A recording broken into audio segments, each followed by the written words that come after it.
नमस्कार विद्यार्थी मित्रांनो.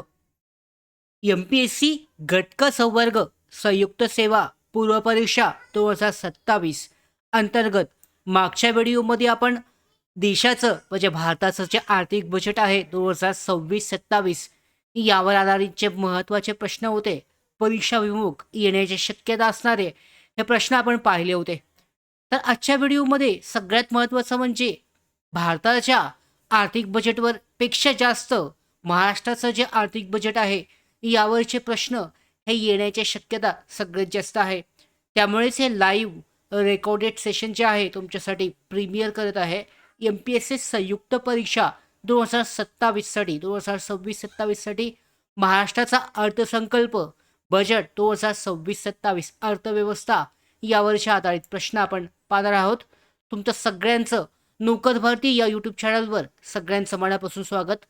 लाईव्ह किंवा प्रीमियर सेशन करत आहोत. एम-पी-एस-सी संयुक्त गट आणि गट परीक्षा 2027 दोन्ही परीक्षांसाठीच्या दृष्टीने अत्यंत महत्त्वाचं आहे. कारण महाराष्ट्राचं जे आर्थिक अर्थसंकल्प आहे आत्ताचा यावर्षीचा आणि याच्या अगोदरचा मागच्या वर्षीचा यावरचे प्रश्न हे जास्तीत जास्त विचारले जातात. तर महाराष्ट्राचा जे बजेटची माहिती आहे ही पाहणार नाही आहे. तर बजेटमध्ये आपण सगळी माहिती पाहण्याची आवश्यकता नाही आहे. बजेटमधून म्हणजे आर्थिक अर्थसंकल्पामधून एम-पी-एस-सीसाठी जे प्रश्न विचारले जाऊ शकतात, परीक्षाभिमुख जे प्रश्न आहेत ते कोणते असतील हे प्रश्नच आपण सरळ पाहणार आहोत. कोणते आकडे लक्षात ठेवायचे आहेत आर्थिक अर्थसंकल्पासाठीचे, इकॉनॉमिक्स अर्थशास्त्र विषयाची तयारी करताना नेमकी कशी करायची हे पाहूयात. लाईव्ह सेशन आहे मात्र तुमच्यासाठी आपण प्रीमियर करणार आहोत.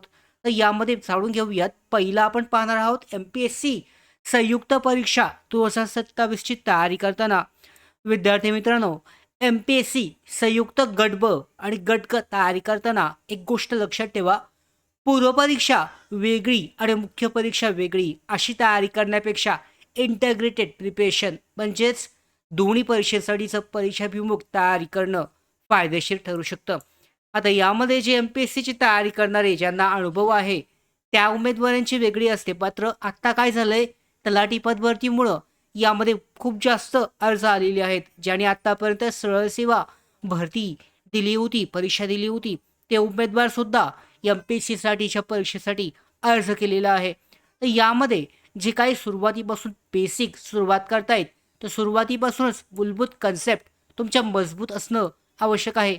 त्याचबरोबर एम-सी-क्यू प्रॅक्टिस आहे. एम-सी-क्यू प्रश्न जे असतील याची सराव, रिव्हिजन आणि मुख्य परीक्षेच्या दृष्टीने आवश्यक असलेली सखोल माहिती ही तयार करणं आवश्यक आहे. कारण पाहू शकता, एकदा तुमची प्री झाली की प्री झाल्यानंतर फक्त 2 महिन्याचा कालावधी जो आहे तुम्हाला मिळेल. जास्तीत जास्त डिसेंबरमध्ये ही परीक्षा येऊ शकते.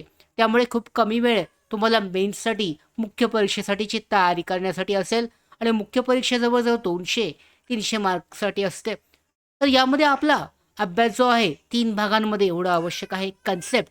कन्सेप्ट तुमची क्लिअर झाली पाहिजे. कोणताही विषय घेतला त्याची कन्सेप्ट क्लिअर झाली पाहिजे.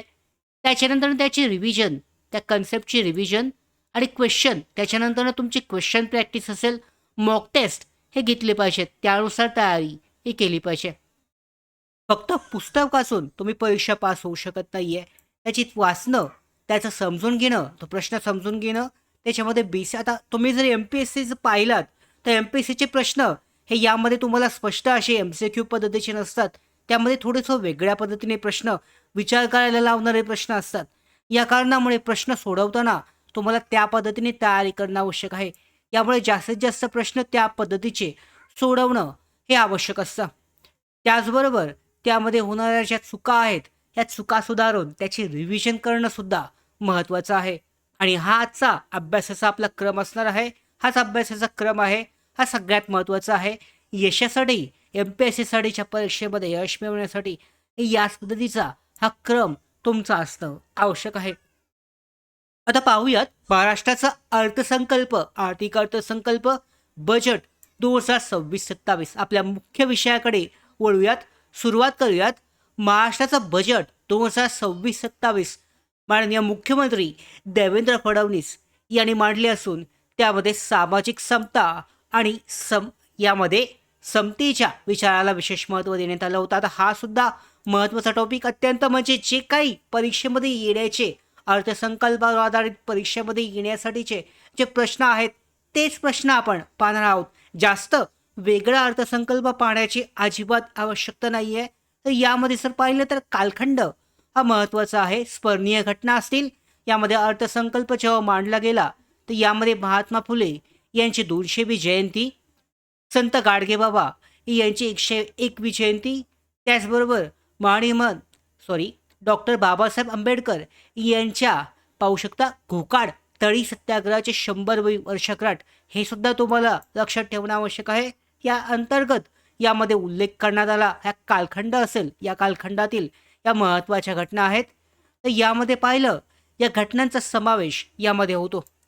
तर MPSCसाठी अशा घटना, करंट अफेअर्स त्याचबरोबर महाराष्ट्र स्पेशल या दोन्ही दृष्टीने खूप महत्त्वाच्या ठरू शकतात. म्हणजे चालू घडामोडी असतील, महाराष्ट्राचा स्पेशल चालू घडामोडी असतील, यावर सुद्धा यामध्ये प्रश्न हा विचारला जाऊ शकतो. त्याच्यानंतरनं तिसरं जर तुम्ही पाहिलं 2047 पर्यंत महाराष्ट्राचं $5 ट्रिलियन लक्ष आहे. तर हा मुद्दा सुद्धा विशेष लक्षात ठेवणं आवश्यक आहे.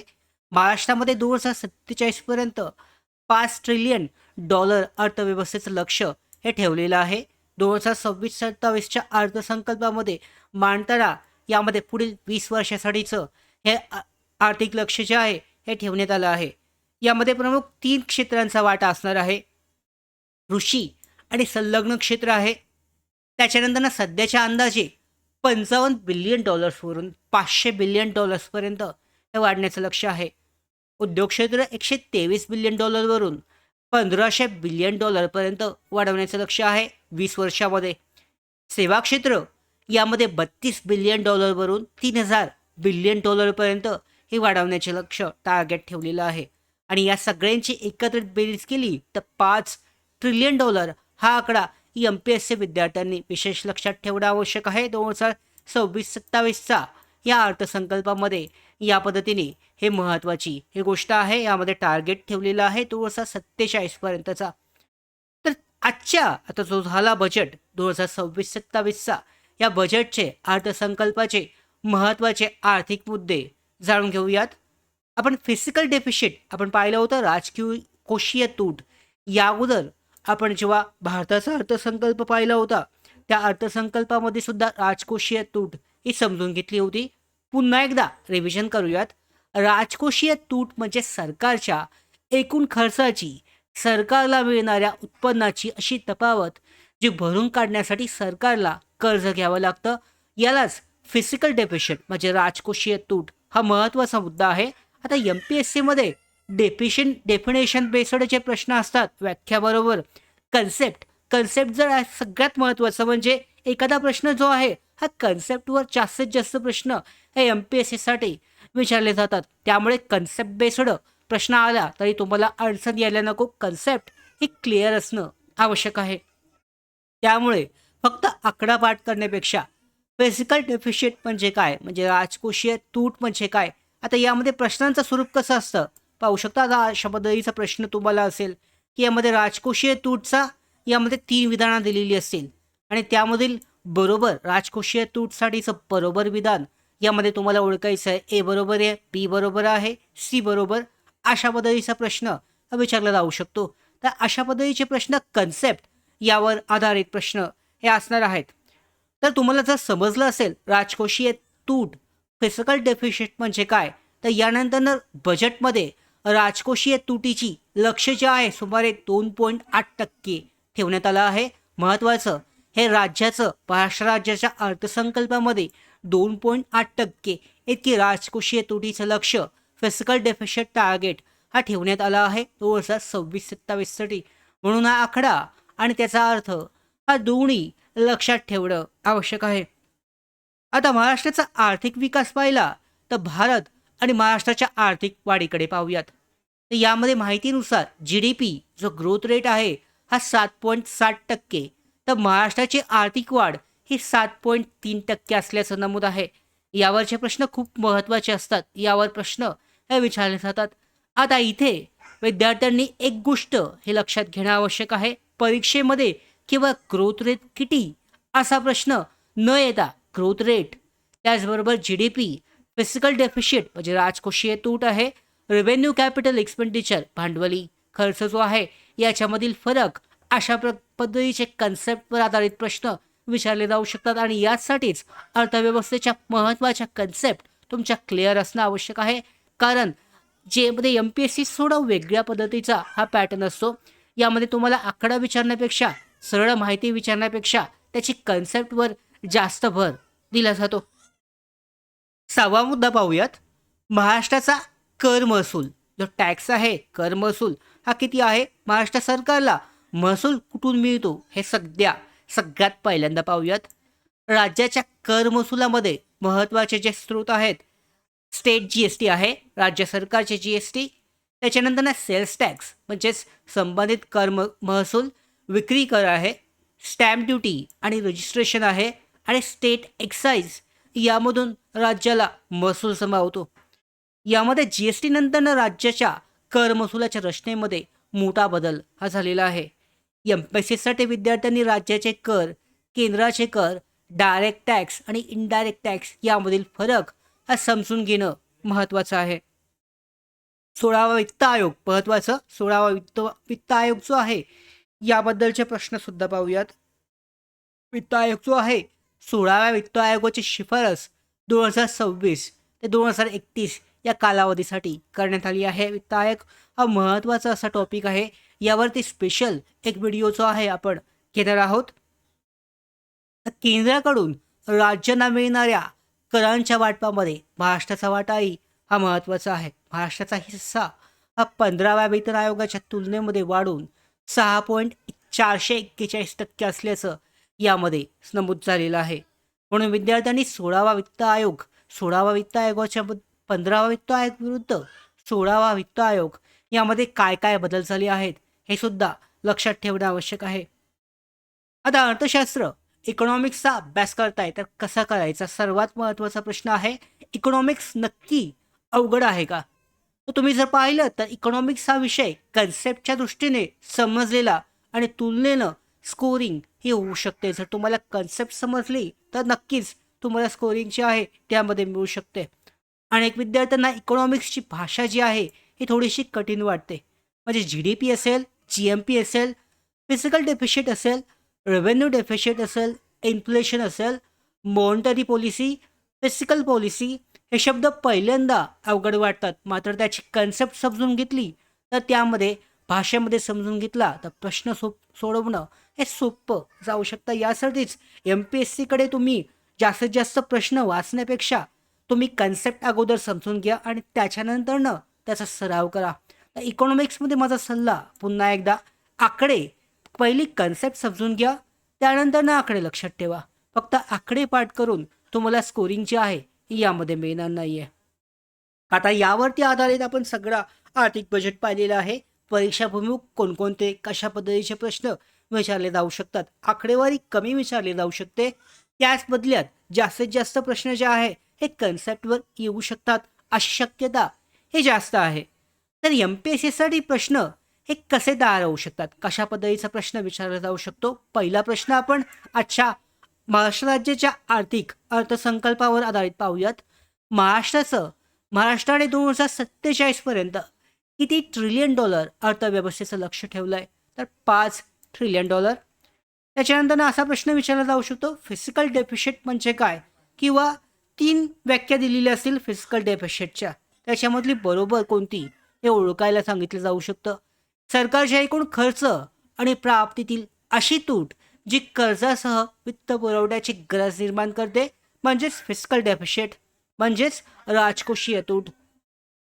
त्याच्यानंतर पाहिलं तर 16व्या वित्त आयोगाच्या शिफारसी कोणत्या कालावधीसाठी लागू आहेत? म्हणजे 16वा वित्त आयोग जो लागू झाला आहे हा 2026 ते 2031 या 5 वर्षासाठी 16वा वित्त आयोग लागू झालेला आहे.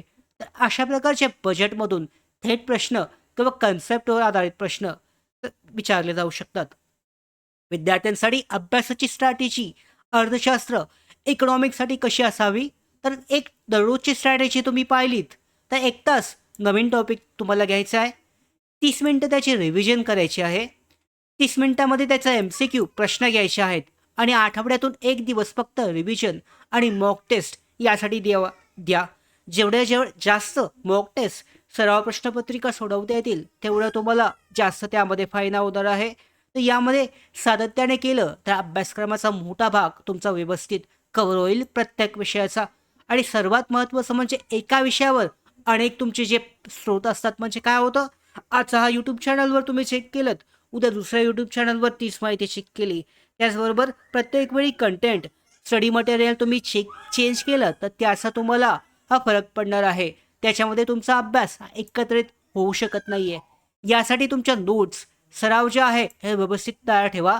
एकच तुमचा जो सोर्स आहे मटेरियलचा कंटेंटचा सोर्स हा एकच ठेवा. पुस्तकं असतील तर पुस्तकामधून, डिजिटल असेल तर एखादा कोर्स तुम्ही विकत घेतला असेल तर त्यावरच तुम्ही कायम राहा. MCQ सोडवा आणि पुन्हा पुन्हा त्याची रिव्हिजन करा. त्याचबरोबर अगोदरचे मागच्या वर्षीचे प्रश्न तुम्ही पाहिले तर तुम्हाला अंदाज येतो कशा पद्धतीचे प्रश्न हे आतापर्यंत विचारले जात आहेत. जे जुने MPSCचे विद्यार्थी आहेत त्यांना याचा अंदाज असतो. मात्र तलाठी पद भरतीसाठी जवळजवळ 11 ते 12 लाख उमेदवारांनी अर्ज केलेत. यामध्ये पहिल्यांदाच MPSCची परीक्षा देणारे उमेदवार असल्यामुळे यांना कोणत्याही त्या पद्धतीची माहिती ही नसते. तर त्यांच्यासाठी ही गोष्ट महत्त्वाची आहे. तर आजचा हे जे प्रीमियर सेशन आहे आपण कंप्लीट करतोय, यावर आधारित तुम्हाला कसं वाटलं हे कमेंट बॉक्समध्ये नक्की सांगा. त्याचबरोबर अशाच पद्धतीच्या आपण ज्या महत्त्वाचे वेगवेगळे कन्सेप्ट आहेत याच्यावरचे व्हिडिओ घेणार आहोत.